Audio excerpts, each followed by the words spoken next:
நீதிமொழிகள் 2.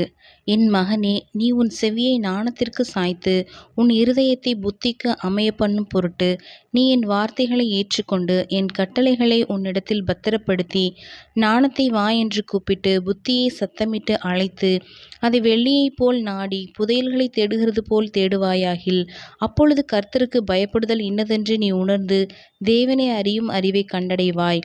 கர்த்தர் ஞானத்தை தருகிறார், அவர் வாயினின்று அறிவும் புத்தியும் வரும். அவர் நீதிமான்களுக்கென்று மெய்ஞானத்தை வைத்திருக்கிறார். உத்தமமாய் நடக்கிறவர்களுக்கு அவர் கேடகமாயிருக்கிறார். அவர் நியாயத்தின் நெறிகளை தற்காத்து தம்முடைய பரிசுத்தவான்களின் பாதையை காப்பாற்றுகிறார்.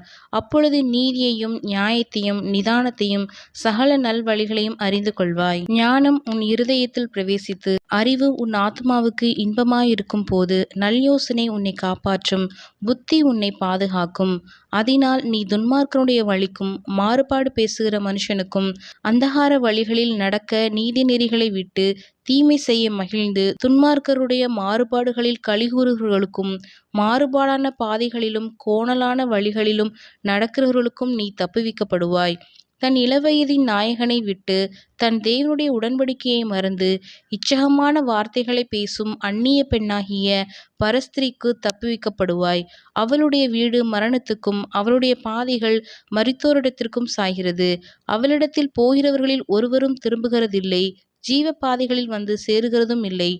ஆதலால் நீ நல்லவர்களின் வழியிலே நடந்து நீதிமான்களின் பாதைகளை காத்துக்கொள்வாயாக.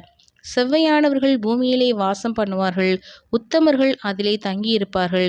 துன்மார்க்கரோ பூமியிலிருந்து அறுப்புண்டு போவார்கள், துரோகிகள் அதில் இராதபடிக்கு நிர்மூலமாவார்கள்.